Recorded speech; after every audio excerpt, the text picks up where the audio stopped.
Question number 15 है HCV का, Newton laws of motion का क्वेश्चन है। ये कंसिडर कर लो थोड़ी देर के लिए कि ये हो गई आपकी लिफ्ट, ठीक है।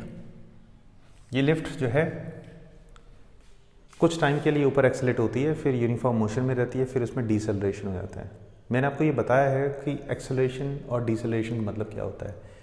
मोशन से अगेंस्ट में एक्सेलरेशन लगेगी तो डिसेलरेशन होगा, मोशन की डायरेक्शन में एक्सेलरेशन लगेगी तो ऑब्वियस सी बात है इसकी स्पीड इंक्रीज होगी, ठीक है।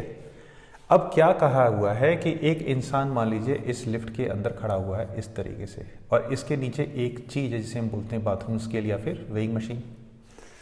Now the thing is this कि जब ये ऊपर एक्सेलरेटेड है, मान लेते हैं ऊपर एक्सेलरेटेड है अभी, तब हमें ये दे रखा है कि इसका जो वेट है वो थोड़ा गलत जो है यूनिट लिखी है, लेकिन कोई बात नहीं, होशियार इंसान की गलती में भी बहुत कुछ समझ में आ जाता है, याद रखना। इसका जो वेट है जब ऊपर एक्सेलरेट हो रही थी तब ये था 720 न्यूटन, ऐसे लिखना चाहिए। सर ने 72 kg लिख रखा है, बट इट्स ओके। समझदार इंसान को पता रहता है कि कहाँ पे क्या चीज़ आनी है। नाउ अब एक और चीज़ बोला है कि जब ये जो लिफ्ट है वो नीचे एक्सेलरेटेड है, ठीक है ना, जब नीचे एक्सेलरेटेड है तब एक्चुअली जो मिनिमम वेट दे रखा है वो दे रखा है हमारा 60 kg। तो हम क्या लिखेंगे बेटे, 600 न्यूटन लिख देंगे। अब एक चीज़ बोलिए कि इन दोनों एक्सेलरेशंस का मैग्नीट्यूड सेम है, इसका मतलब ये है कि mod of vector A is equal to minus of mod of vector A हो जाएगा, ठीक है। हम एक चीज़ जानते हैं कि अगर ये चीज़ ऊपर एक्सेलरेटेड है तो नॉर्मल रिएक्शन को हम इस तरीके से लिखते हैं m in bracket g plus A. ये नॉर्मल रिएक्शन है हमारा, इसको हम नॉर्मल रिएक्शन के बराबर लिख सकते हैं। इसको हम एन डैश मान लें तो ये भी हमारा एन डैश हो जाएगा। टाइम बचाने के लिए हम ऐसे कर सकते हैं। इसी तरीके से, ठीक है, ये तो हमारी होगी पहली इक्वेशन, इस बात को याद रखना। इसी तरीके से जब एक्चुअली कोई भी चीज़ जो नीचे की तरफ जा रही है, सो द थिंग इज इसकी नॉर्मल रिएक्शन का फॉर्मूला जो है वो इस तरीके से हो जाएगा एम जी माइनस ए। तो ये होगी दूसरी इक्वेशन। इन दोनों में जो ए है वो यही ए है, इनका मैग्नीट्यूड ऑब्वियस सी बात है, हम क्या लिख सकते हैं, इज इक्वल टू ए के बराबर। क्लियर। एन डैश की जगह पे हम लोग डालते थे 720, सो देयरफॉर ये हो गया 720 इज इक्वल टू एम कुछ है, नाउ थिंग इज दिस कि हम यहाँ पे लिख देंगे 10 प्लस ए के से बराबर। इसी तरीके से इसका हिसाब किताब ऐसे करेंगे हम, यहाँ पे एग्जैक्टली लिख देंगे 600 इज इक्वल टू हो जाएगा M multiply by 10 minus of A के बराबर। अब हम एक काम करते हैं कि इसको इससे सब्ट्रैक्ट कर देते हैं, तो यहाँ पे एक्चुअली ये जो चीज़ हो जाएगी 120 और m into 10 m into 10 cancel हो जाएगा, तो ये जो चीज़ है वो आ जाएगी हमारी 2m इंटू ए के बराबर। अगर हम ध्यान से देखें तो हम एक चीज़ कर सकते हैं, वो ये कि जो है यहाँ पर जो है ma जो है हम उसको किसके बराबर कर सकते हैं, इसके ऊपर कर सकते हैं हम एक्चुअली 60 न्यूटन के बराबर। So the thing is this कि जो है इस इक्वेशन को फिर दोबारा हम इस तरीके से देख सकते हैं कि एन डैश जो आ गया हमारा, वो हम जानते हैं N dash actually is equal to 720 था, is equal to M G कुछ था, we don't know, but the thing is इसकी जो एम ए आ रहा है वो हमारा 60 के बराबर आ रहा है।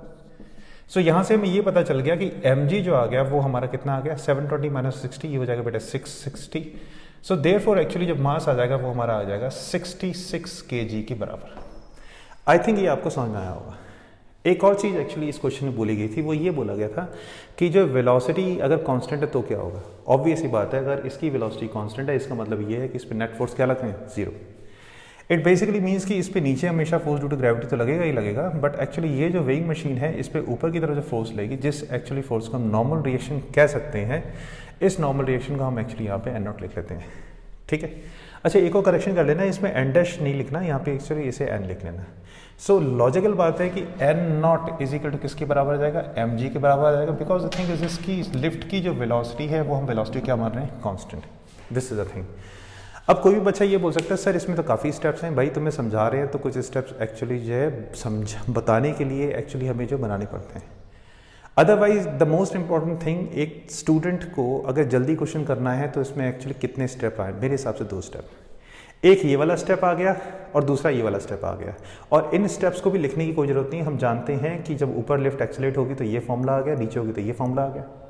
हमें ये दोनों चीज़ें गिवन हैं, M G plus M A, M G plus M A. यहाँ से एक्चुअली क्या होगा, इन दोनों का अगर कोई भी बच्चा जो है वैल्यूज डाल के ऐसे सॉल्व करेगा तो हमारा एम ए आ जाएगा, एम ए आ जाएगा, उसके बाद में हमारा एन डैश आ जाएगा। So the thing is this कि जो है हमारा एम जी आ जाएगा, एम जी आ गया तो इसका मतलब ये कि हमारा मास आ गया। This is the thing. अगर आप ध्यान से देखें तो इस क्वेश्चन को सॉल्व करने में कितना टाइम लगेगा। The most important thing is this कि जो बच्चा जिसने पढ़ लिया है वो ये जानता है क्वेश्चन के लिए कि जो है अगर ऊपर एक्सेलरेट हो रहा है तो लॉजिकल बात है कि एक्चुअली ये जो चीज़ जो है इस पर फोर्स लगाएगी वो ज़्यादा लगाएगी, नॉर्मल रिएक्शन होगा। लॉजिक्स हमको सब पता है किस तरीके से कैसे एक्चुअली लॉजिक बने थे हमारे, ये हमारी प्रैक्टिस पर डिपेंड कर रहा है। एंड द थिंग इज कि इसको जो है बनाने के बाद में बस इसको एक्चुअली इस लिखने के लिए मेरे को लगता है कि यहाँ पे इसको 5 सेकंड, इसको 5 सेकंड और इसी तरह से यहाँ पे 5-5 सेकंड, तो एक्जैक्टली ये कितने हो गए हमारे ओवरऑल जो है हमारा 20 सेकंड हो गए। ये क्वेश्चन बच्चों मेरे हिसाब से अप्रॉक्सीमेटली इस क्वेश्चन को करने के लिए आपको लगेगा मात्र 40 सेकंड का टाइम। तो क्या हुआ कि अगर नीट में ऐसा क्वेश्चन आ गया, it basically means we are lucky. क्यों? क्योंकि हम जो है 1 मिनट टाइम से जल्दी एक्चुअली हम सॉल्व कर रहे हैं। Thank you very much.